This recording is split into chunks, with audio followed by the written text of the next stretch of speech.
Ang santos nga ebanghelyo para yan nga adlaw. Disyembre 23, tuig 2025, Martes sa nikaupat nga semana han panahon na Adbyento. Kinuha din kan San Lucas, Kapitulo 1, versikulo 57, nga dayton 66. Inabot ang panahon ng pag-anak ni Isabel, nga nag-anak iyahin lalaki. Nakabatian niya mga anyaw, han kaurupdan, handa ko nga kaluoy han ginuuha iya. Ang dinuyog yara nga tanan ha iya hin pagkalipay. Han walo na kaadlaw ang bata, hinantoyara basi buhaton nira ang seremonyas hin pagturi ha iya. Ginangaranan na unta nira nga Zacarias ang ngaran han amay han bata. Kundi nagsiring ani niya, diri, Juan ang igangaran ha iya. Nagsiring hira ha iya, kundi waray man ni urupod nga may sugad hiningangaran. Niyan ginsa niya sa nira hi Zacarias, kung ano ang era iya karuyag ingaran han bata. Nag-aroy Zacarias hin susuratan nga nagsurat, Juan ang iya ngaran.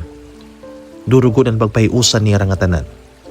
Hitumantang atak na nakayakan liwat ti Zacarias nga nagtikang hiyahin pagdayaw han Dios. Kinulba gud ang nga tanan nga mga anyaw. Nga nabantog habug-us nga katunaan han Judea, ang sumat may tungod hini nga hinabo. An nga tanan nga nagpakabati na malandong may tungod hini nga nagpakianahera. Ano daw la ang aabutan hini nga bata. Dayag gud nga nakadaha iya ang gahom han Ginoo.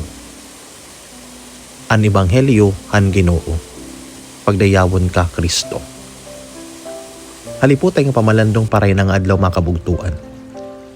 Makabugtuan ng mga pagbase ng adlaw may unong hiton kamay natagon hiton Dios. Dara kay iton Dios na inonomdom. Again, iton Dios may natagon dara kay permihiya na inonomdom haaton.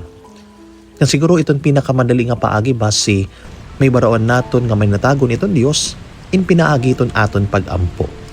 Dara kay diditon aton pagampo na inonomdom ang Dios ngan iya kita pinanmamatian. Pero madanay bisan kung nag-aampo kita, we failed to recognize iton kamay natagon iton Dios, salit madali kita magsawa or worst, waray na naton gana magampo. Sugad nga iton Dios nakaturog. Iton Dios diri naman mamati. Sugad-sugad nga iton Dios waray pakialam. You see makabugtuan, na-mention ko ni dara kay asya daman ini iton inabat ni Zacarias han nagiinampuon niya nga taga ni rin anak ni Santa Isabel. Nagkalalagas na lahira asya lagapiton era pagampo nga taga ni hira hinanak. Pero ang oras nga pinanmatian ni han Dios, nagduda lagihap si Zacarias. Tulong abutang makabugtuan kung kay ano diri kita naabad hiton kami natagon hiton Ginoo.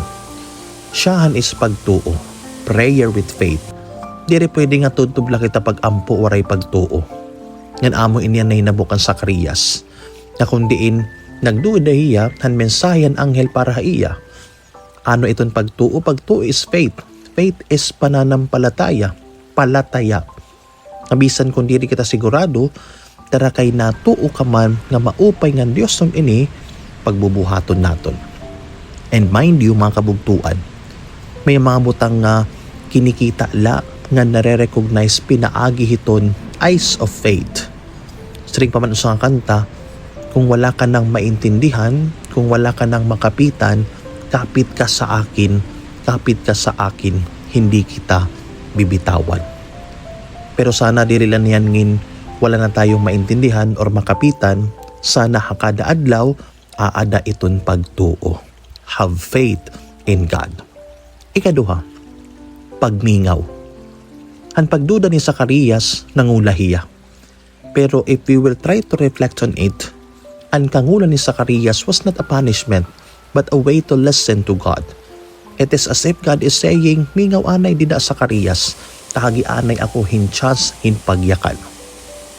Mo pa ini nga pahinumdum mga kabugtuan, bangin kasi waray na chance magyakan hiton Ginoo, magyakan haaton kinabuhi, kay permin la kita maaringasa.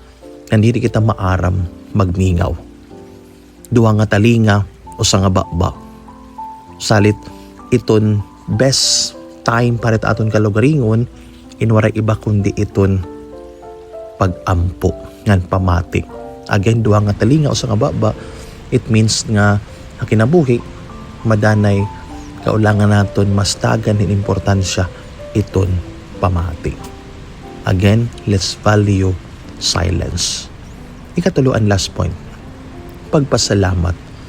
Be grateful to all the graces and blessings you received. Mapasinalamaton nga mapainomsanon. Itong tao lang nga mapainomsanon, ama itong tao nga maara magpasalamat.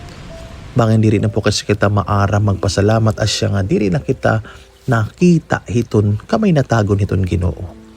Bangin po kasi masyado kita hinka proud or kahambog.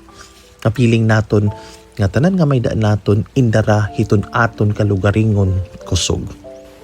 Sana aton po inumduman nga bisan iton Dios nagpaubos, nagpakatawo, naging anak, kasabsaban, kaupod din simple na pamilya. Salit sana aton po i-claim na God is good, grabe, all the time, sobra. Again, pagtuo, pagmingaw, ng pagpasalamat. Diliton aton dako nga pagtuo nga to sa Dios, sana hibaro kita hin pamati haiya, pinaagin pagmingaw nga punuhin pagpasalamat.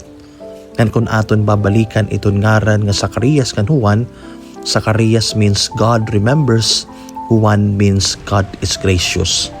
Iton Dios permi na hinunumdum nga nahatag hiton aton mga pagampo as long as ini nga aton pagampo aton ikakaupay. Amen.